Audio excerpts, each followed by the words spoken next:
الحمد لله نحمده ونستعينه ونستغفره ونؤمن به ونتوكل عليه ونعوذ بالله من شرور أنفسنا ومن سيئات أعمالنا ومن يهده الله فلا مضل له ومن يضلله فلا هادي له ونشهد أن لا إله إلا الله وحده لا شريك له ونشهد أن محمدًا عبده ورسوله أما بعد حضرات سامعین کرام،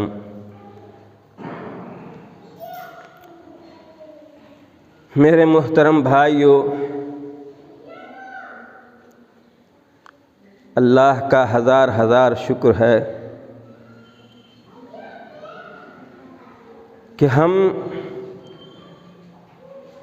اس حالت میں آپ تک کچھ قرآن اور حدیث کی باتوں کو بتلاتے ہیں۔ اللہ تبارک و تعالی نے ہم ہی پر نہیں بلکہ ہم تمام لوگوں کے اوپر، بلکہ دنیا کے اندر جتنی چیزیں ہیں سبھوں کے اوپر اپنا انعام کیا، اکرام کیا، نعمت سے نوازا۔ سبھی کے لیے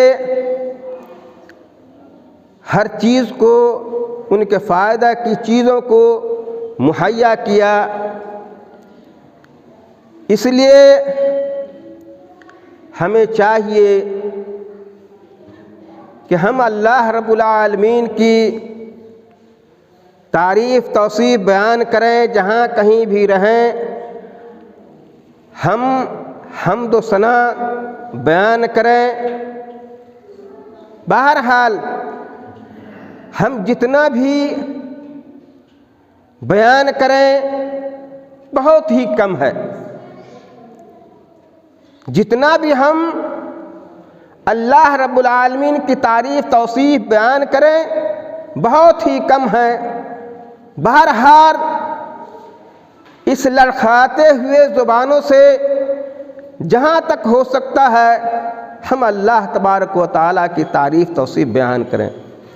بہرحال اس کے بعد پیارے نبی اکرم صلی اللہ علیہ وسلم پر بے شمار درود و سلام ہو،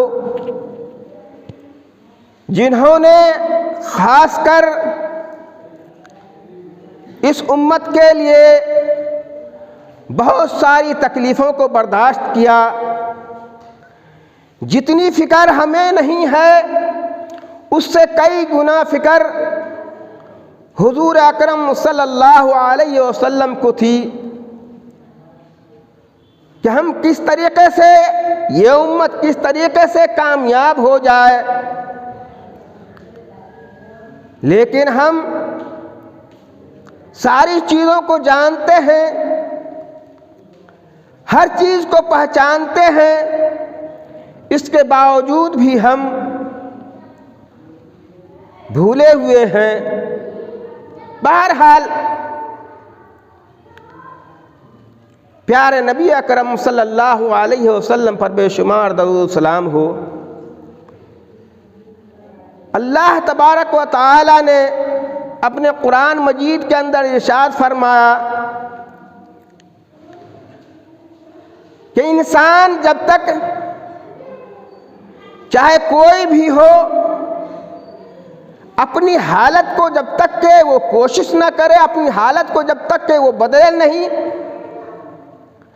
تو اللہ تبارک و تعالی بھی ان کے حالت کو بدل نہیں سکتا، بدلتا نہیں۔ ہم یہ سوچتے ہیں کہ اللہ تبارک و تعالی نے ہمارے لیے روزی روٹی کا انتظام کیا ہے، ہمارے لیے اللہ تبارک و تعالیٰ نے اس دنیا فانی کے اندر کھانے کا انتظام کیا ہے، ہم بیٹھے رہیں اور کھانا آ جائے گا، ایسی بات نہیں ہے، ایسی بات نہیں ہے، بلکہ ہمیں اپنے ہاتھ پاؤں کو چلانا پڑے گا، کوشش کرنا پڑے گا، اس کے بعد ہمیں کھانا نصیب ہوگا، روزی ملے گی۔ اب ایسے ہم چاہیں کہ ہم چلیں اللہ اللہ کرتے رہیں اور کھانا آ جائے گا، ایسی بات نہیں ہے۔ اسی طریقے سے ہم کوئی کام غلط کر رہے ہیں تو ہمیں چاہیے کہ اس چیز کو ہم چھوڑیں، اللہ کے دربار میں آ کر کے توبہ کریں، ہم اللہ کی عبادت کریں۔ اللہ تبارک و تعالی بہت بڑا رحیم ہے اور کریم ہے۔ ہم کوشش کریں گے تو ہمارے گناہوں کو اللہ تبارک و تعالی معاف کر دے گا، ہمارے دل کے اوپر جو دھبا لگا ہوا ہے وہ سارے دھبے چھوٹ جائیں گے۔ ہم میں سے بہتیرے بھائی ایسے بھی ہیں، سوچتے ہیں اور کہتے بھی ہیں کہ ہم نماز پڑھنے کے لیے جاتے ہیں، ہمارا دل نہیں لگتا، ہم نماز پڑھتے ہیں، اللہ کی عبادت کرتے ہیں، ہماری مرادیں پوری نہیں ہوتی ہیں۔ سوچنے کا مقام ہے، غور کرنے کا مقام ہے، کیا وجہ ہے کہ ہمارے اسلاف اور صحابہ کرام سمندروں کے اوپر حکومت کی ہے، سمندروں کے اوپر حکومت کی ہے، اس فضاؤں کے اوپر حکومت کی ہے، اور اللہ تبارک و تعالی نے فرمایا کہ زمین اور آسمان کے درمیان کی جتنی چیزیں ہیں وہ تمہارے تابع ہے۔ تو کیسے نہیں انسان اس کے اوپر حکومت کر سکتا ہے؟ انسان چاند کے اوپر جا رہا ہے، انسان اس سے بھی زیادہ ترقی کر رہا ہے، انسان اور کچھ کر رہا ہے، آخر وجہ کیا ہے؟ کیسے؟ اس نے کوشش کی ہے، اس نے کوشش کی ہے تو اس منزل مقصود تک پہنچ چکا ہے، اس منزل تک پہنچ چکا ہے۔ اور ہم کوشش نہیں کرتے ہیں، آتے ہیں صرف نماز پڑھنے کے لیے، اللہ کے دربار میں سر ٹیک دیے اور چلے گئے، دل کہیں ہے من کہیں ہے۔ ان صحابہ کرام کو دیکھ جائیے کہ کیسے تھے وہ لوگ، کیسے تھے وہ لوگ کہ سمندروں کے اوپر، دریاؤں کے اوپر حکومت کی، اس بادلوں کے اوپر حکومت کی۔ مثال کے طور پر میں بیان کروں، دریائے نیل جو مصر کے اندر ہے،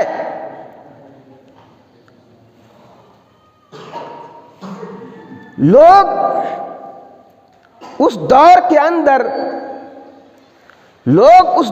اندر عمر فاروق رضی اللہ تعالی عنہ کا دور خلافت ہے، تو لوگوں کا یہ عقیدہ تھا، لوگوں کا یہ عقیدہ تھا کہ ہم ایک بچی کو اس دریا کا بھیٹ ہم چڑھائیں گے، دریا کے اندر ہم زندہ بھیڑ چڑھائیں گے تو دریا سے پانی نکلے گا اور ہمارے کھیتوں کو سیراب کرے گا۔ لوگوں کا یہ عقیدہ تھا۔ بھلا بتلائیے وہ معصوم لڑکی اور معصوم بچی کا کیا قصور تھا کہ اس کو دریا کے اندر ڈالا جائے؟ بہرحال عمر فاروق رضی اللہ تعالی عنہ کو جب یہ بات معلوم ہوئی تو عمر فاروق رضی اللہ تعالی عنہ اس سے منع کر دیتے ہیں، اس سے منع کر دیتے ہیں۔ اور قحط سالی مچ جاتی ہے، لوگ شکایت کرنے آتے ہیں کہ دیکھیے قحط سالی مچ گئی، ہم نے بھیٹ نہیں چڑھایا، ایک بچی کو ہم نے دریا کا بھیٹ نہیں چڑھایا، آپ نے منع کر دیا، آپ کی خلافت ہے، آپ بادشاہ ہیں، بادشاہ وقت ہیں، اور آپ کے دور میں یہ قحط سالی مچی ہوئی۔ بہرحال عمر فاروق رضی اللہ تعالی عنہ کا ایمان بہت ہی پختہ تھا کہ اس دریا کے اندر کیا طاقت،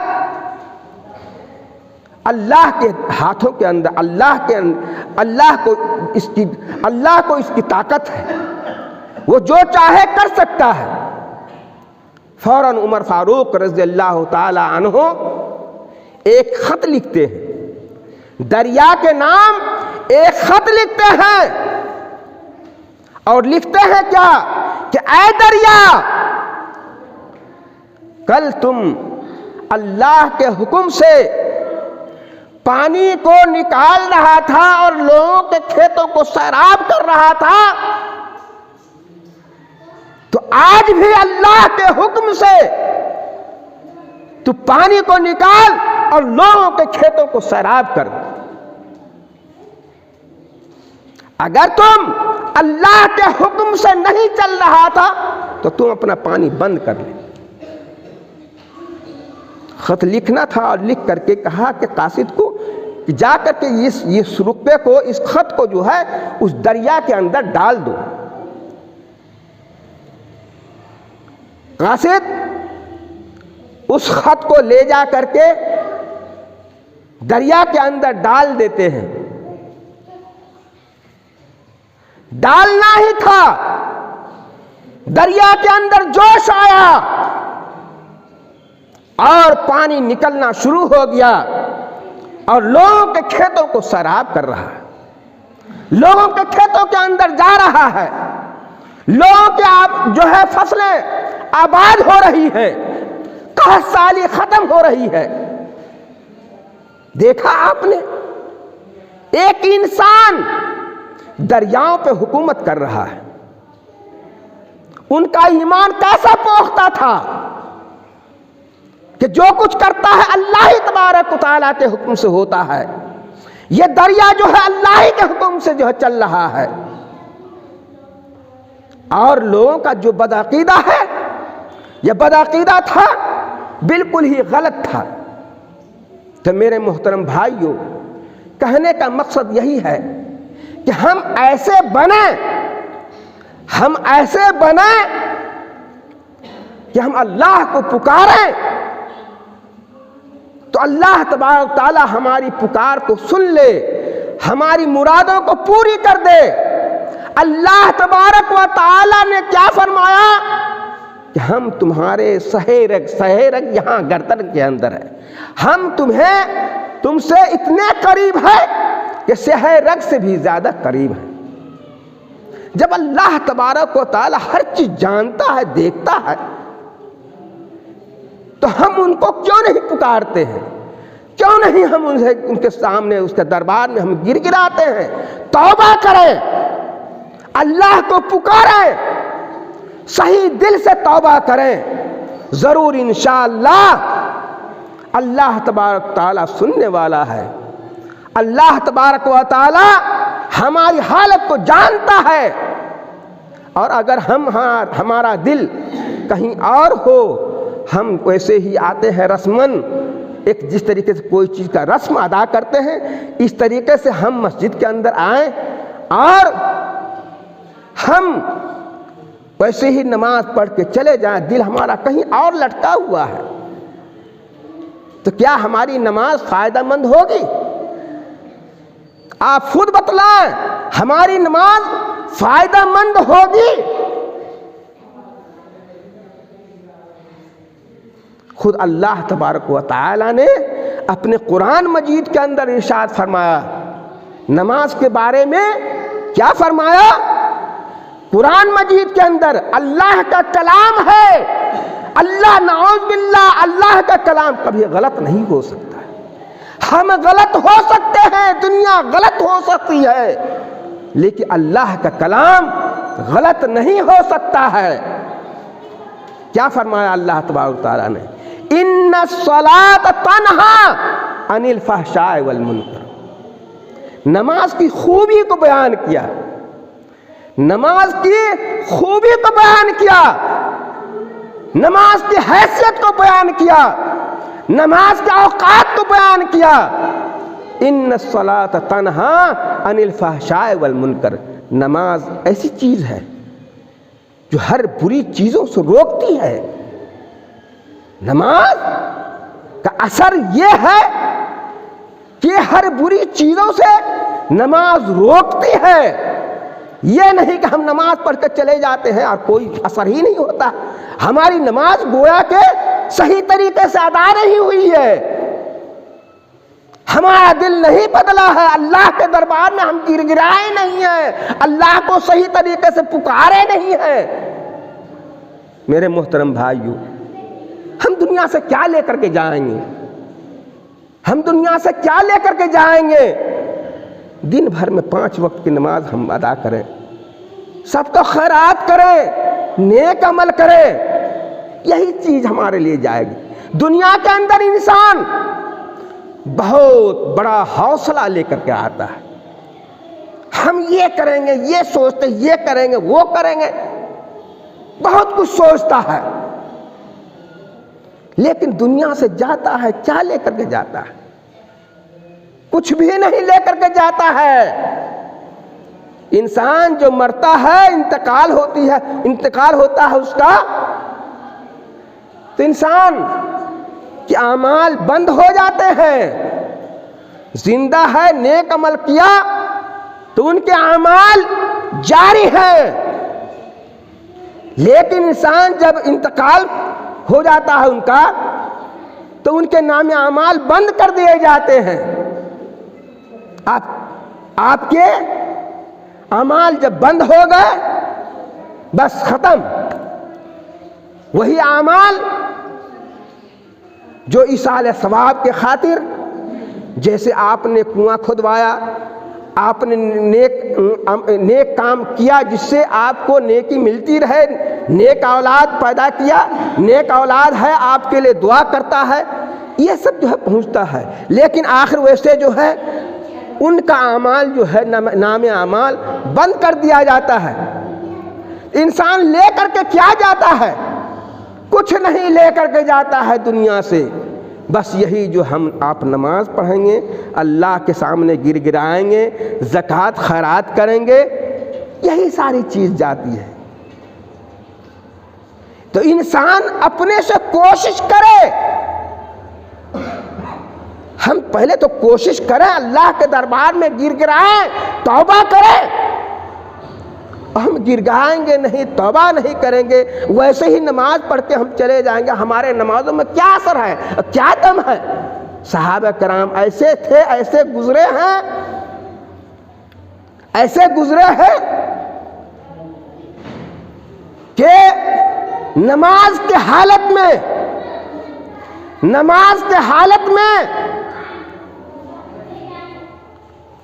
ان کے بدن سے تیر کھینچا جاتا ہے، لیکن انہیں احساس نہیں ہوتا۔ وہ اس طریقے سے نماز میں غرق ہیں، اللہ کو پکار رہے ہیں کہ زخم کا علاج ہو رہا ہے، لیکن تن کا برابر انہیں احساس نہیں ہوتا ہے۔ کس طریقے سے غرق ہیں اللہ کے دربار میں، اللہ کی عبادت میں۔